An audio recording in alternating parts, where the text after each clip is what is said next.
The autumn rain hammered the roof of Marcus Mac Sullivan's ranch house with the persistence of an unwelcome visitor. It was October 1891 in the Colorado Territory, and Mac was cleaning his evening rifle when 3 soft knocks echoed from his front door. Living 20 miles from the nearest town of Silver Ridge, Mac rarely received visitors, especially not during storms that could wash out bridges and turn creek beds into raging torrents. Mac approached the door cautiously, his hand resting on the Colt at his hip. Years of living alone on the frontier had taught him that unexpected visitors often brought trouble, and the storm outside would provide perfect cover for anyone with ill intentions. "Who's there?" Mac called through the heavy wooden door. Silence answered him. Followed by another series of gentle knocks, Mac unlatched the door and pulled it open, revealing a sight that stopped him cold. A boy stood on his porch, no older than 10 years, soaked to the bone and shivering in the cold rain. His clothes were muddy and torn, suggesting he had traveled far through difficult terrain. But what caught Mac's attention wasn't the boy's bedraggled appearance. It was what he held clutched against his chest with both hands, a sheriff's badge. Tarnished with age and stained with what looked like dried blood. "Sweet Jesus," Mac whispered, immediately stepping aside. "Come in, son. You're half frozen." The boy entered silently, his bare feet making no sound on the wooden floor. He stood in Mac's living room like a lost spirit, water dripping from his clothes and forming puddles on the planked floor. His dark eyes held a depth of pain that no child should ever carry. "What's your name, boy?" Mac asked gently, wrapping a blanket around the child's trembling shoulders. The boy opened his mouth as if to speak, then closed it again. He looked up at Mac with desperate eyes, then held out the badge with shaking hands. Mac accepted the badge carefully, studying the inscription etched into the metal. It read Sheriff Thomas Mitchell, Silver Ridge, Colorado Territory. Mac's blood ran cold as he recognized the name. Sheriff Mitchell had been found dead 3 weeks ago, apparently killed by bandits while investigating cattle rustling in the mountains. "Son," Mac said quietly, kneeling to the boy's eye level, "is this your father's badge?" The boy nodded, tears streaming down his dirty cheeks. He reached into his shirt and pulled out a folded piece of paper, pressing it into Mac's hands with the same desperate urgency he had shown with the badge. Mac unfolded the paper and found himself reading what appeared to be a confession written in Sheriff Mitchell's careful handwriting. The document was dated just 3 days before the sheriff's death, and its contents made Mac's hands tremble. As he read, the confession detailed a conspiracy of corruption that reached into the highest levels of Silver Ridge's government.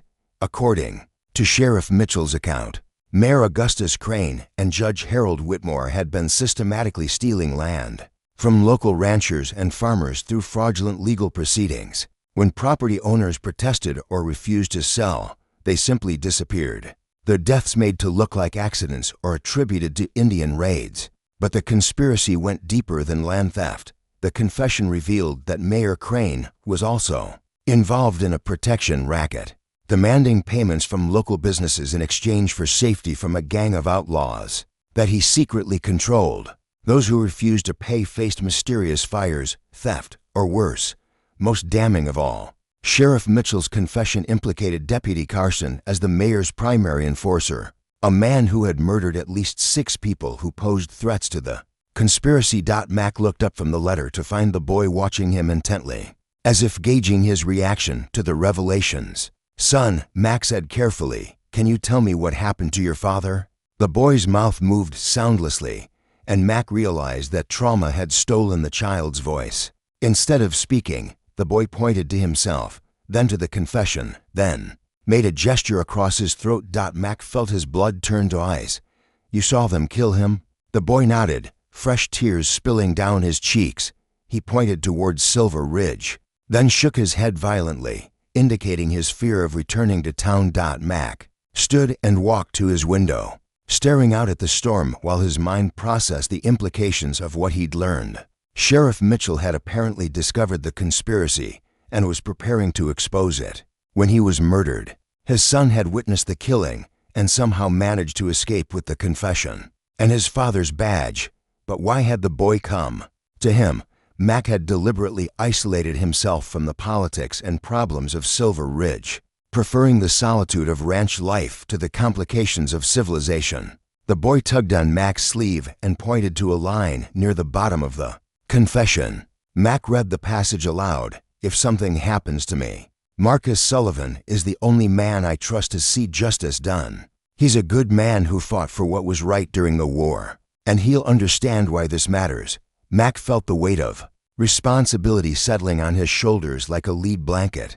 Tom Mitchell had been a friend during their Army days, and apparently he had remembered Mac's reputation for integrity. Even after all these years of self-imposed exile. "Son," Mac said, kneeling beside the boy again, "I need to know your name, even if you can't say it out loud. Can you write it for me?" The boy nodded and accepted the pencil and paper Mac offered. In careful letters, he wrote David Mitchell and then added 10 years old. "David," Mac said gently, "your father was a brave man who died trying to protect innocent people. That makes you the son of a hero." David looked up at Mac with eyes that seemed far too old for his young face. He pointed to the confession, then to himself, then to Mac, clearly asking what they were going to do next. Mac studied the boy's expectant face and made a decision that would change both their lives.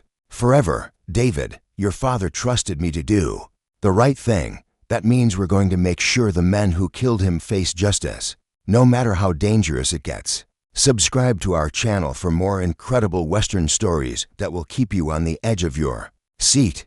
David's eyes brightened with hope for the first time since arriving at Mac's door. He nodded solemnly, understanding that their mission would be perilous but necessary. Outside, the storm continued to rage, but inside Mac Sullivan's ranch house, a different kind of storm was brewing. The kind that would either bring justice to Silver Ridge or destroy everyone brave enough to stand against corruption. The silent boy had brought more than just evidence of his father's murder. He had brought a call to action that Mac Sullivan could not ignore, even if it meant leaving his peaceful isolation to face the most dangerous men in the territory. Don't miss what happens next. Subscribe now to follow this epic Western adventure and discover how a mute boy and a reluctant rancher plan to expose the conspiracy that killed an honest sheriff. Dawn broke gray and somber over the Colorado mountains as Mac studied Sheriff Mitchell's confession by lamplight, while David slept fitfully on the sofa nearby. The boy had awakened several times during the night, crying out soundlessly from nightmares that Mac could only imagine. Each time, Mac had comforted him with gentle words and the promise that justice would come for his father's killers. The confession contained details that painted an even darker picture than Mac had initially realized. Sheriff Mitchell had spent months gathering evidence against Mayor Crane's criminal organization, documenting not just the land theft and protection racket, but a systematic campaign of murder and intimidation that had claimed at least 12 lives over the past 2 years, according to the sheriff's investigation. The conspiracy had begun when Mayor Crane discovered valuable silver deposits on several properties around Silver Ridge. Rather than attempt to purchase the land legally, he had devised a scheme to force owners off their property through fraudulent legal proceedings and outright murder. The process was always the same. Judge Whitmore would find legal pretexts to rule against property owners in disputes that Crane's men had deliberately instigated. When owners appealed or refused to comply with obviously corrupt rulings, they would mysteriously disappear. Deputy Carson would then investigate their disappearances, invariably concluding that they had been killed by Indians or outlaws, making their property available for seizure by the territory. But the most chilling revelation came in the confession's final pages, where Sheriff Mitchell detailed his discovery that the conspiracy extended beyond Silver Ridge. Mayor Crane was part of a larger network of corrupt officials operating throughout Colorado territory, systematically stealing valuable land and eliminating anyone who posed a threat to their operations. David stirred on the sofa and sat up, immediately looking toward Mac with anxious eyes. Mac set down the confession and moved to sit beside the boy. "Good morning, David," Mac said gently. "How are you feeling?" David pointed to the confession, then made a questioning gesture, clearly asking if Mac had finished reading his father's final message. "I've read it all, son," Mac replied. your father, was incredibly brave to gather all this evidence. He knew the risks, but he was determined to protect innocent people. David pulled out a small notebook from his pocket and wrote quickly, then showed the message to Mac. Can you stop them? Mac studied the boy's hopeful face, seeing the desperate need for justice mixed with the fear of a child who had lost everything. David, stopping these men won't be easy. They have the law on their side in Silver Ridge, and they've killed people who got in their way. But your father trusted me to do what's right, and I won't let him down. David wrote another note. What do we do first? Mac walked to his gun cabinet and began checking his weapons, his mind already formulating a plan. First, we need to get this confession to someone who has the authority to act on it. Your father mentions in his letter that there's a federal marshal named James Crawford who works out of Denver. If we can get this evidence to him, he can start a federal investigation. David shook his head vigorously and wrote, Deputy Carson said Marshal Crawford is dead, killed by bandits last month. Mac felt his heart sink. If Marshal Crawford was dead, it eliminated their best option for getting federal intervention. The corruption Sheriff Mitchell had exposed apparently reached further than anyone had imagined. David continued writing. Father said if Marshal Crawford couldn't help, we should find Captain Elena Vasquez of the Territorial Rangers. She's honest. Mac nodded, recognizing the name. Captain Vasquez had a reputation for integrity and competence that extended throughout the territory, but her headquarters were in Colorado Springs, a journey of several days through country that was undoubtedly being watched by Crane's men.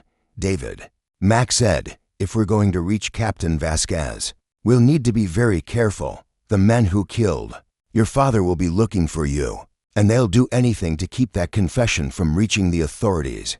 David wrote quickly, they think I'm dead. I hid in the mine shaft where father found the silver. They searched for 2 days but couldn't find me. Mac studied the boy's face, impressed by his resourcefulness and courage. How did you know to come to me? David's next note explained everything. Father made me memorize your name and location. He said if anything happened to him, you were the only man in the territory who would help without asking for money or favors. Mac felt the weight of Tom Mitchell's trust settling heavily on his shoulders. The sheriff had apparently planned for the possibility of his own death, ensuring that his son would have somewhere to go and someone to complete his mission. The sound of approaching horses interrupted their conversation. Mac immediately moved to the window and peered through the curtains, counting at least 6 riders approaching his ranch at a steady pace. David, Mac said urgently, those riders are wearing badges. They're probably from Silver Ridge, looking for you. David's face went pale, and he pointed frantically toward the back of the house. Mac nodded and guided him toward a hidden room behind the kitchen pantry that he had built during more dangerous times. Stay hidden no matter what happens, Mac whispered. If they find you, everything your father died for will be lost. Mac closed the hidden panel just as heavy boots stomped onto his front porch. 3 loud knocks echoed through the house, followed by a voice Mac recognized as belonging to Deputy Carson. Open up, Sullivan. We know you're in there. Mac opened the door to find Deputy Carson flanked by 5 other men, all armed and displaying the casual arrogance of people accustomed to intimidating others.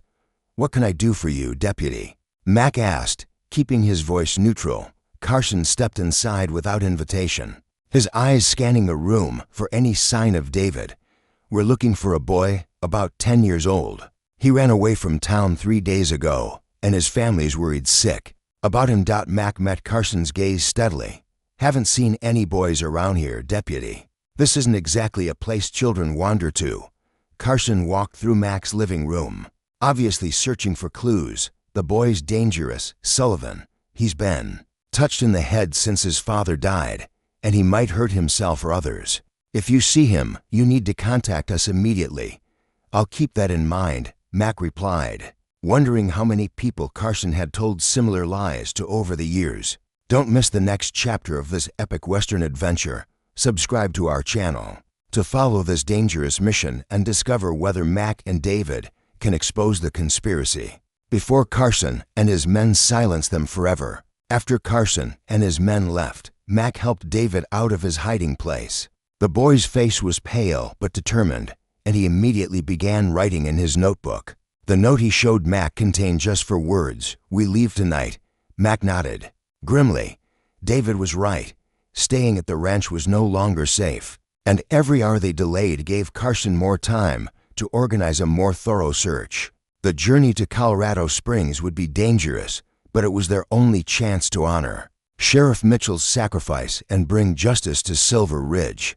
The Colorado night was crisp and clear as Mac and David prepared to leave the ranch. Under cover of darkness, Mac had spent the afternoon planning their route to Colorado Springs, choosing paths through remote mountain passes that would minimize their chances of encountering Carson's search parties.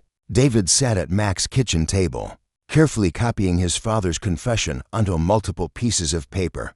Despite his young age, his handwriting was neat and precise, a skill his father had obviously taken care to teach him.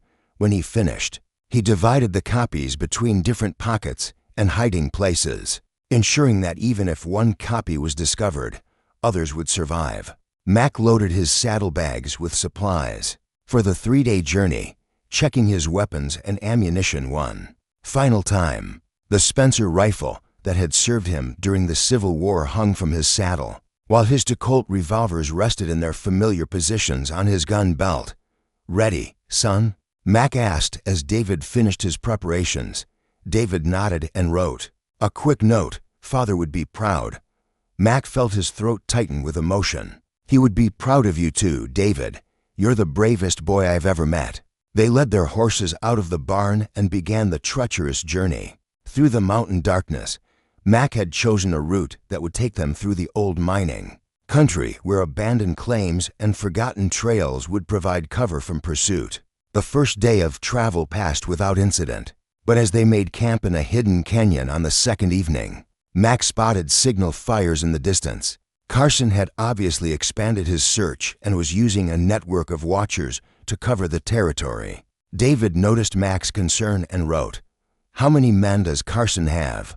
"Too many." Mac replied grimly, "But we've made it this far, and we're not giving up now." As if summoned by Mac's words, the sound of approaching horses echoed through the canyon. Mac quickly extinguished their small campfire and guided David behind a cluster of boulders, drawing his rifle as 6 riders entered their hiding place. The lead rider was Deputy Carson himself, and Mac could see the cruel satisfaction on his face as he surveyed the canyon.